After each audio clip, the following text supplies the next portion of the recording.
Հարցս ուղղում եմ ձեզ, պարոն վարչապետ,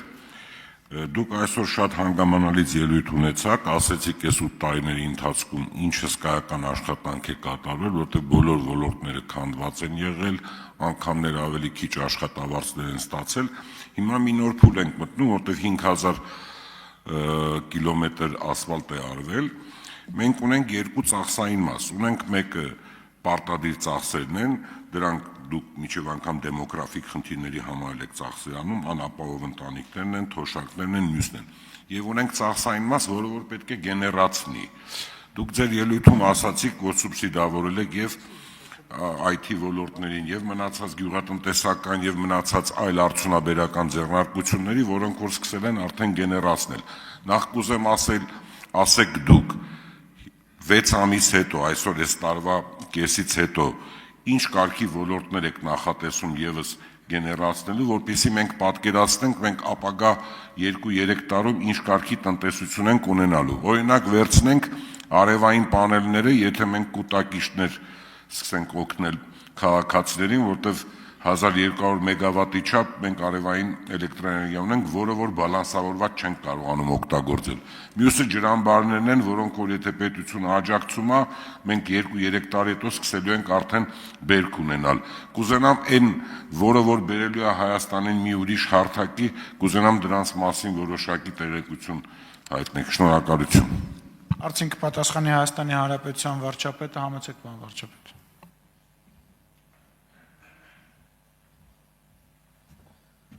Շնորհակալ եմ պարոն Սոքիասյան հարցի համար։ Նախ ջրային ոլորտի հետ կապված խնդիրները լինելու են առաջիկա հանգամյակի մեր 5 առաջնահերթությունների շարքում։ Դրա մեջ մտնում են ջրամբարների կառուցումը, մենք այո, կարելի է ասել նաև ջրաֆիկացումը, որովհետև նաև հանրապետությունում այդպիսի բնակավար չկա, որ ջրի հետ կապված խնդիրներ չունենա։ Եվ մենք բոլոր տեղերում ունենք խնդիր եւ ոռոգման ջրի հետ կապված եւ խմելու ջրի հետ կապված լավ լուրն այն է, որ մեր լեռնաշխարհում, մեր երկրի լեռներում բավարար չափով ջրաքանակ ձևավորվում է, մեր խնդիրը ճիշտ կառավարելն է եւ ճիշտ տեղ հասցնելն է, եւ մենք այդ ուղղությամբ անելու ենք շատ կոնկրետ քայլեր եւ մենք շատ կենտրոնացած ենք լինելու այդ խնդրի լուծման վրա եւ լինելու է մեր բացարձակ առաջնահերթություններից։ Ինչ վերաբերում է սուբսիդիաներին, տեսեք, մենք որդեգրել ենք քաղաքականություն, որ մենք մի էֆեկտանոց որոշումներ չենք կայացնում։ Մեր կայացրած որոշումները պետք է լինեն առնվազն 2 եւ ավելի էֆեկտով։ Հիմա նույն թոշակների բարձրացումը մենք զուգորդում ենք անկանխիկ առևտրի ծավալների մեծացման եւ անկանխիկ առևտրիչ հետ վերադարձի հետ։ Սա գործիք է, որով մենք մեր սիրելի թոշակառուներին խնդրում ենք եւ համ իրեն ձեռնտու, համ էլ նրանք ստվերի կրճատմանը նպաստում են եւ սա նույնպես շատ կարեւոր տնտեսական գործոն է։ Մենք ընդհանրապես այս տարվանից համընդհանուր հետ վճարի համակարգ ներդնեցինք բոլոր նրանց, ովքեր արքա քարտերով են առևտուր անում եւ քաղաքակիրթ առևտուրը եւ դրամաշրջանառությունը ցանկացած երկրում դրամաշրջանառության կարևոր պայման է։ Ես ուզում եմ հիշեցնել, որ երբ որ մի շատ կարևոր առևտրային ցանց մուտք էր գործել Հայաստանի Հանրապետություն, հեղափոխության ժամանակ այդ ցանցը փակվելու եզրին էր, որովհետեւ ինքը իր ստանդարտներին համապատասխան առևտուրը անում էր լրիվ քաղաքակիրթ ձևով, իսկ բոլոր մրցակիցները ստվերում էին։ Հեղափոխությունից հետո մենք եկանք, հիմա տեսեք հանրապետությունում այդ ցանցը քանի տեղ ունի բացված նոր խանութներ։ Այսինքն սրանք էլ էֆեկտներ են, որոնց մասին, ես դրա համար եմ ասում, ժամանակը իրականում կարա չի հետիքի, որ մենք ժամերով կարող ենք խոսել ձեռքբերումների մասին։ Բայց նաև այն, ինչ որ ոմանք փորձում են ներկայացնել որպես կորուստ,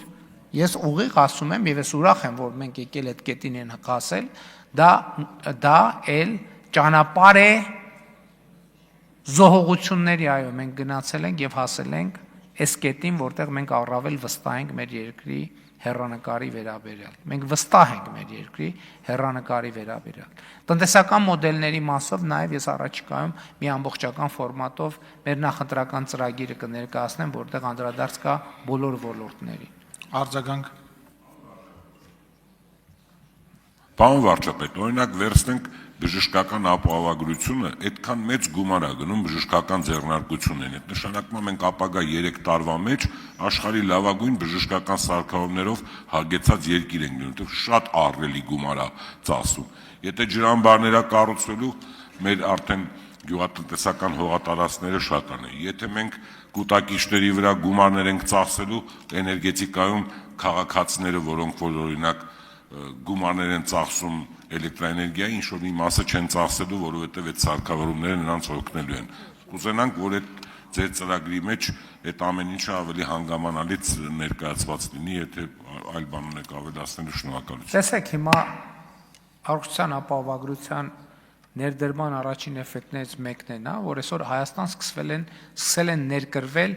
վիրահատող ռոբոտներ,